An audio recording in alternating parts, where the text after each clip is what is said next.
안녕하세요. 부산을 꿈꾸는 김 여러분.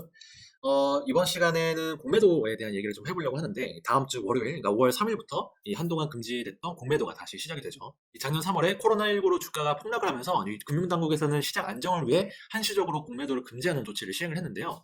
이게 원래는 6개월 동안 금지할 계획이었었는데, 이게 그동안 두 번의 연장을 거쳐서 이 5월 3일까지 금지되는 걸로 연장이 됐습니다. 그래서 이제 다음 주 월요일부터는 한 14개월 만에 공매도가 다시 재개가 되는 거고요.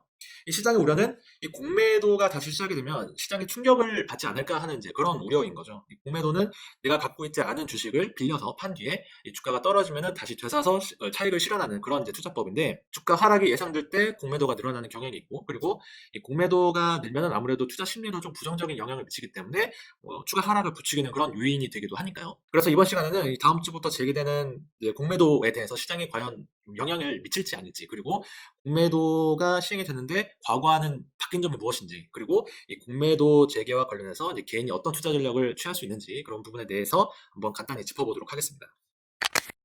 우선은 공매도가 어떻게 바뀌는지를 좀 살펴봐야 될 것 같은데, 공매도가 금지되는 기간 동안 많은 이제 개인 투자자들이 이 공매도는 기관과 외국인에게만 유리하고 개인에게 불리한 기울어진 운동장이다, 이런 불만들이 많아서 이제 개선점들을 반영한 여러 가지 이제 제도 개선들이 있었죠. 그래서 다음 주 월요일부터 공매도가 시작이 될 때는 모든 종목에 대해서 공매도가 가능한 게 아니고 코스피 200, 코스닥 150 종목에 한해서만 공매도가 가능하도록 그렇게 이제 제한이 걸렸습니다.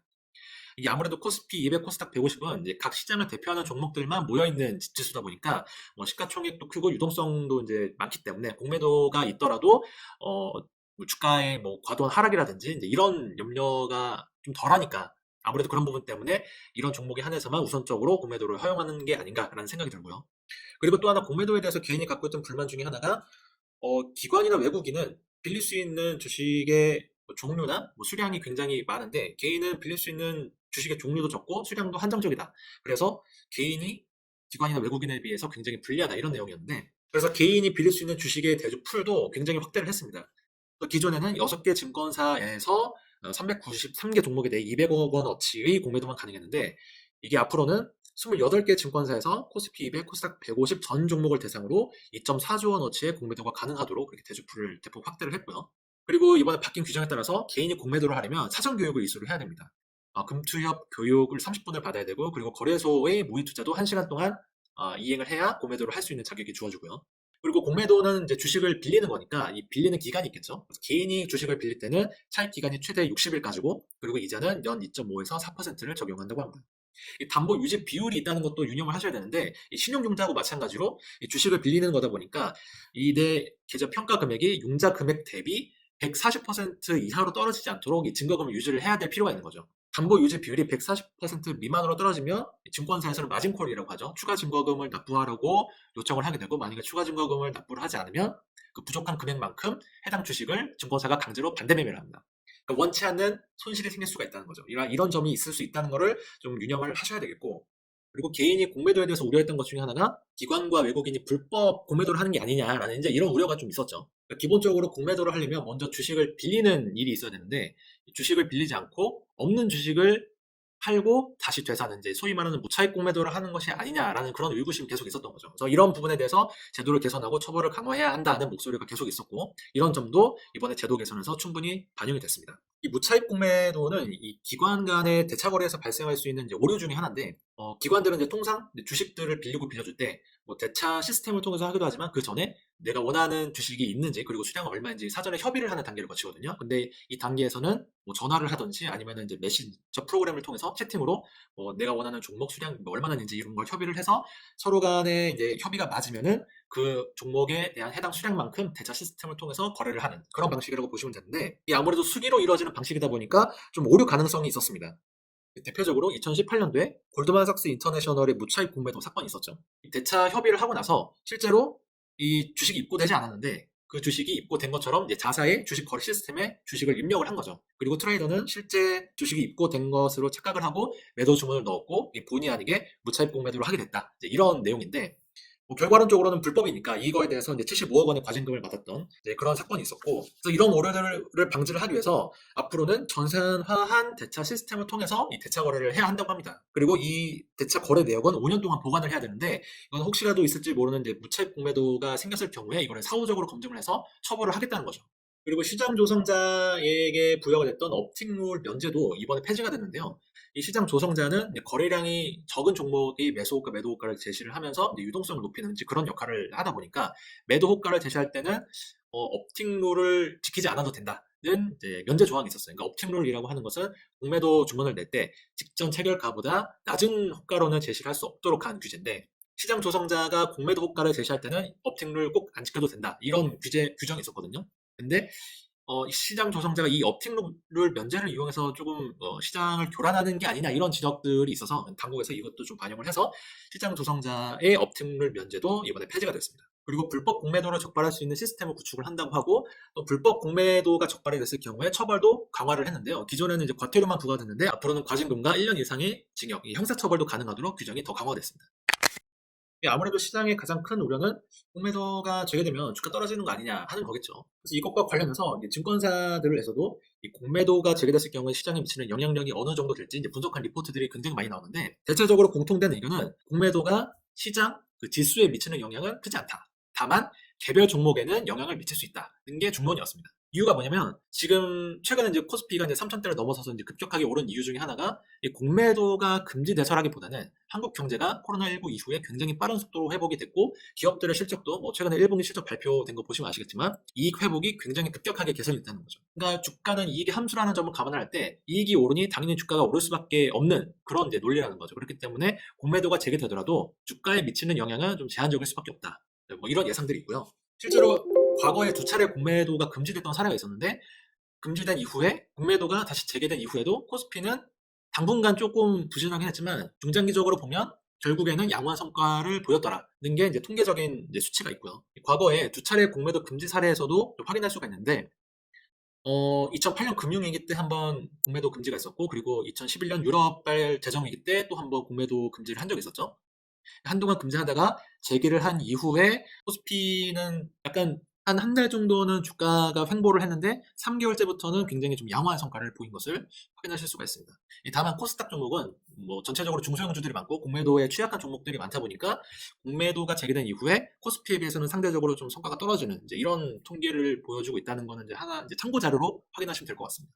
코스피 그리고 펀더멘털이 탄탄한 대형주에 대해서는 조금 우려가 덜할 수는 있어도 펀더멘털이 취약한 종목에 대해서는 공매도가 조금 영향을 미칠 수 있는 거 아닌가라는 이제 그런 시각들도 있는데요. 대표적으로 최근에 주가가 많이 올라서 고평가돼 있거나 어닝 쇼크가 예상이 되거나 최근에 이제 대차 잔고가 급격히 늘어서 대차 잔고는 공매도 대기 물량이죠. 최근 대차 잔고가 급격히 늘어난 종목들을 중심으로 공매도가 집중적으로 몰릴 수 있다. 이런 분석들이 있긴 합니다. 대차 잔고는 빌린 주식의 잔고를 의미하는데 공매도를 하려면 먼저 주식을 빌려야 되니까 빌린 주식이 많이 쌓이고 있다는 것은 그만큼 공매도 대기 물량이 많이 쌓이고 있다 이렇게 보시면 되고요. 물론 이제 무조건 대차 잔고가 된다고 그게 다 공매도로 이어지는 것은 아닌데 공매도로 이어질 확률이 있다 이렇게 보시면 될 것 같고 그래서 이제 여러 증권사들이 이제 각자의 기준에 따라서 공매도가 우려되는 종목들의 리스트를 이제 다 작성들 했는데 이거는 이제 참고적으로 이제 미래셋에서 작성한 공매도가 많이 몰릴 가능성이 있는 종목들이라고 보시면 되겠고 진단키트 대장주로 꼽히는 이제 CJ의 경우에는 공매도 대차 잔고 비율이 지난달 3월 말 3.2%에서 현재 12.4%로 굉장히 급증한 모습을 나타내고 있고요. 그리고 영업이익 증가율은 이제 올해 전망은 좀 양호한 편이긴 한데 영업이익 전망치 변화는 한 달 전보다는 소폭 하향 조정된 그런 이제 상황이라고 보시면 됩니다. 그리고 CJ, CGV는 뭐 당연한 얘기긴 하지만 아직 코로나 확진자가 계속 나오고 있는 상황이라서 당장 극장 관람 객수 증가를 기대하기는 좀 어렵겠죠. 그래서 작년에 이어서 올해도 적자가 지속이 될 거다라는 이제 전망들이 있고 실적이 안 좋을 거라는 예상들이 나오면서 이제 대차 잔고도 2.3%에서 10.1%로 급증한 모습을 나타내고 있습니다. 이 외에도 뭐 다원시스나 파트롬, 헬릭스미스, HDC 이런 종목들이 최근에 대차 잔고가 늘면서 이익 전망치도 약간 좀 시장이 부정적으로 보고 있는 이제 그런 종목들이라고 보시면 되고 물론 이제 이런 종목들이 다 공매도가 몰린다 그리고 그래서 주가가 하락한다 이렇게 보기는 어렵죠. 그래서 이거는 그냥 참고적인 지표로만 보시면 될 것 같고요. 그러면 또 중요한 거는 이 개인 투자자들이 많이 갖고 있고 많이 관심들을 갖고 있는 코스피 그리고 코스닥의 대표 종목들이 과연 공매도가 얼마나 많이 이루어질까 라고 하는 거겠죠. 그래서 최근에 이제 증시를 주도하고 있는 대표주들의 대차 잔고가 어떻게 변하는지 살펴보니까 삼성전자 같은 경우에는 이제 0.9에서 1.4%로 약간 늘긴 했는데 이게 뭐 유의미하게 늘었다라고 보기는 좀 어려운 수준이고 뭐 SK하이닉스도 마찬가지예요. SK하이닉스는 오히려 한 달 전보다 대차 잔고 비율이 줄었죠. 그리고 이제 바이오 종목들은 대표적으로 이제 고평가되고 있다라고 이제 거론이 되고 있는 바이오 종목들 퍼가 뭐 100배, 40배 뭐 이 정도 되는데 삼성바이오로직스 같은 경우에도 마찬가지로 한 달 전보다 대차 잔고가 줄었고 셀트리온은 코스피에서 공매도의 그 대명사로 꼽히는 종목이죠. 그런 셀트리온도 3월 말 대비로는 좀 늘긴 했는데 그래도 그렇게 막 유의미하게 늘어난 수준이다라고 보기는 어려운 이제 그런 상황이라고 보시면 됩니다. 그리고 카카오나 네이버 같은 경우는 좀 많이 고평가되어 있는 거 아니냐라는 우려 때문에 공매도가 재개되면 1순위 타겟이 될 수 있다. 뭐 이런 분석들이 나오면서 오늘만 하더라도 거의 장중에 3% 넘게 하락하고 이런 모습들을 보였는데 카카오 같은 경우는 이제 HTS 상으로 나와 있는 대차 비율이 이제 0.8에서 3.1%로 급증한 걸로 나오는데 이거는 제가 봤을 땐 개인적으로 음연 분할이 제대로 반영이 안 돼서 이렇게 된 게 아닌가 이제 이런 생각이 들고요. 그리고 네이버 같은 경우에도 3월 말보다 현재 대차 잔고가 훨씬 더 줄었죠. 그리고 배터리 3대장이라고 할 수 있는 SK이노베이션, 삼성 SDS, LG화학 이런 종목들도 대차 잔고가 한 달 전보다 줄었거나 거의 비슷한 그런 모습들을 보여주고 있습니다. 코스닥도 마찬가지로 셀트리온 헬스케어, 셀트리온 제약, 카카오게임즈, 에코프로비엠, 펄어비스 이런 종목들이 전반적으로 대차 잔고 비율 변화에는 크게 변동이 없는 그런 이제 상황을 보여주고 있고요. 또 하나 공매도가 몰릴 수 있다고 예상이 되는 그 종목들이 조만간 있을 이제 코스피 200, 코스닥 150 정기 변경에서 지수에서 편출될 것으로 예상이 되는 종목들에 좀 공매도가 몰릴 수 있다. 이런 이제 예상인데, 왜냐하면은 지금 이제 다음 주부터는 코스피 200하고 코스닥 150에 한해서만 공매도가 가능한 거죠. 그런데 이 지수에서 제외가 되면 아무래도 이 지수에 쏠렸던 패시브 자금의 수혜를 받지 못하게 되기 때문에 수급적으로는 좀 부정적일 수밖에 없고 주가도 대체적으로 약간 약세인 경향을 보이긴 합니다. 그렇기 때문에 그것을 미리 예상을 하고 코스피 200, 코스닥 150 지수 안에 들어 있을 때 미리 공매도를 했다가 편출이 되고 주가가 하락하면 다시 이제 숏커버를 해서 차익을 실현하는 이제 그런 전략도 쓸 수 있다. 이제 이런 분석이 있고요. 그래서 참고적으로 이제 삼성증권에서 예상한 이제 이번 6월달 정기 변경에서 편출이 예상되는 종목은 코스피 200에서는 태양건설, 남선알미늄, 한일현대시멘트 이런 종목들이 있고 코스닥 150에서는 H사이언스, 이지홀딩스, VTGMP, ST큐브 뭐 이런 종목들이 있을 수 있다라는 거는 참고하시면 되겠고 공매도가 재개되면 시장의 우려와는 달리 외국인 수급은 오히려 더 개선될 수 있다 이런 전망도 있긴 한데요. 최근에 이 외국인이 코스피 누적 순매수 경향을 보시면 작년 3월 이후에 V자 반등을 해서 뭐 지수가 3,000을 넘고 사상 최고치를 경신을 하고 뭐 이런 상황인데도 불구하고 외국인은 오히려 계속 매도를 하고 있는 상황이거든요. 그래서 작년 3월 이후로 현재까지 누적 30조 원 이상 순매도를 한 상황이고요. 그런데 외국인이 이렇게 계속 순매도를 하는 게 공매도가 금지되어 있기 때문이다라는 분석이 있었어요. 왜냐하면 이제 외국인이 공매도를 활용하는 수단은 뭐 롱숏 투자라든지 아니면 다양한 투자의 해지 전략 중에 하나로 공매도를 많이 활용을 하는데 그런 해지할 수단이 없는 시장에 투자할 매력을 못 느낀다는 거죠. 그래서 지난 6월 달에 블룸버그 통신에서는 이제 이런 기사가 나온 적이 있는데 이 한국 증시가 공매도를 오랫동안 금지하면서 유동성이 떨어지고 변동성이 커질 위험이 생긴다고 얘기를 했고 뭐 MSCI나 FTSE나 이런 글로벌 지수들은 공매도의 존재 유무를 그 시장의 등급을 평가하는 요소 중에 하나로 활용을 한다고 해요. 그래서 한국이 오랫동안 공매도를 금지를 하면 이 MSCI 같은 글로벌 지수에서 한국 시장의 비중이 점점 축소되는 것이 아닌가 하는 이제 그런 우려들이 좀 있었죠.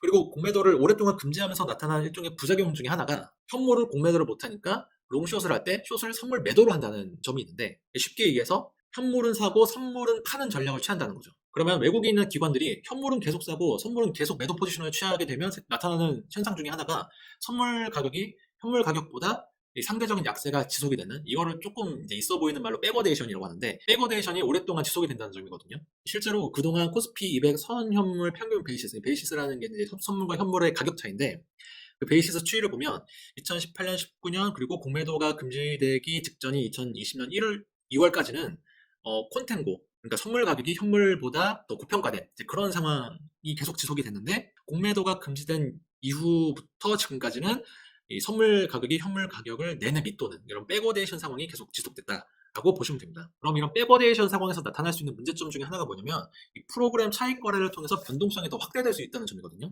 프로그램 차익 거래라는 게 뭐냐면 이제 보통 기관이나 외국인들은 프로그램 매매라는 걸 하는데 그러니까 사전에 정해진 그 알고리즘대로 이제 프로그램이 자동으로 매매를 하는 방식이라고 보시면 됩니다. 그런데 이 프로그램 매매는 차익 거래하고 비차익 거래가 있는데 차익 거래는 고평가된 자산을 팔고 저평가된 자산을 매수함으로써 그 사이의 갭만큼의 이익을 먹는 그런 전략이라고 보시면 되고 그러면은 이런 백워데이션 상황에서 프로그램 차익 거래는 당연히 현물을 팔고 선물을 사는 포지션을 취할 수밖에 없겠죠.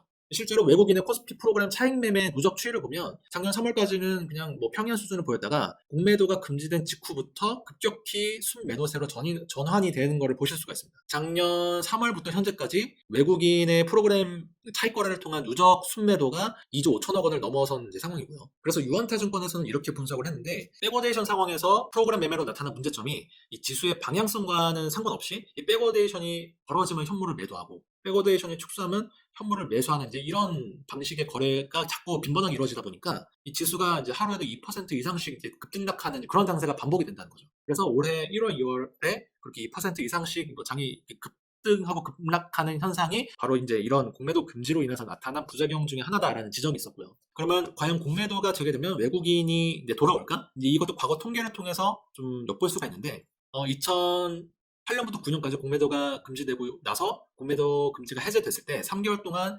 외국인 순매수는 12조 원, 그리고 6개월 동안은 19조 원 순매수가 있었다고 하고, 그리고 2011년도에 공매도가 금지됐다가 풀렸을 때는 외국인이 3개월 동안 5조 5천억 원, 그리고 6개월 동안은 누적 5조 8천억 원 순매수가 있었다고 합니다. 물론 이제 이거는 과거 통계이기 때문에 이번에도 마찬가지일 거라는 보장은 없지만 이런 사례가 있으니까 이것도 참고적으로 생각을 하시면 될 것 같고, 그러면 개인은 어떤 투자 전략을 가져가는 게 좋을까 하는 게 또 중요하겠죠. 과거에는 뭐 기울어진 운동장이라고 해서 개인이 공매도하는 게 좀 굉장히 어려웠지만, 이번에 여러 가지 제도 개선을 통해서 개인도 어느 정도 좀 공매도가 용이하도록 판을 마련을 해줬기 때문에 이것을 이용해서 개인은 어떻게 투자를 하는 것이 좋을지에 대한 뭐 여러 가지 좀 아이디어들이 나오고 있습니다. 그 중에 하나로 증권사들에서 예상을 했던 공매도 예상 종목을 개인도 미리 대차를 했다가 파는 그런 전략을 쓸 수가 있다는 건데요. 그런데 이런 공매도 따라잡기 전략에서 주의해야 될 것이, 공매도는 이익은 제한되는 반면에 손실은 무제한으로 커질 수가 있어서 개인이 하기에는 굉장히 리스크가 크다는 점을 유념을 하셔야 된다는 겁니다. 뭐 예를 들어서 A라는 주식이 1만 원이라고 했을 때 이 만 원짜리 주식을 공매도로 한다고 하면 기대할 수 있는 최대 수익은 만 원이겠죠. 왜냐하면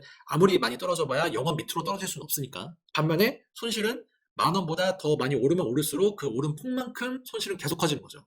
뭐 예를 들면 만 원짜리 주식이 뭐 10만 원 됐다, 100만 원 됐다 라고 하면은 나는 공매도로 투자한 금액이 만 원인데 손실 금액은 9만 원도 될 수 있고 99만 원도 될 수 있는 겁니다. 그래서 이런 리스크가 있다는 것을 유념을 하셔야 되고요. 그래서 이런 리스크를 해지를 하려면 개인도 롱숏 전략을 할 수가 있다. 즉, 이 고평가된 주식은 공매도를 하고 저평가된 주식은 현물 매수를 하는 방식을 사용을 해서 어느 정도 이 공매도를 통한 리스크를 해지하는 이제 그런 방식을 쓰면은 어느 정도 개인도 위험 분산을 할 수 있지 않을까라는 그런 전략인 건데, 근데 이것도 마찬가지로 개인도 뭐 전문적인 지식을 가지고 전문 투자 자격을 가지신 분들도 있지만 그렇지 않으신 분들이 많다 보니까 개인이 어떤 종목을 롱하고 숏할지를 결정하기 어렵다는 문제가 있다는 거죠. 자칫 잘못하다가는 롱해야 될 주식을 숏하고 숏해야 될 주식을 롱하면서 손실이 거의 2배가 되는 그런 상황도 벌어질 수 있기 때문에 이것도 조금 조심을 하셔야 될 필요가 있고, 또 하나 나오는 얘기 중에 하나가 이 공매도가 몰리는 종목을 역으로 이용해서 숏 스퀴즈를 노리는 전략도 쓸 수가 있다는 건데요.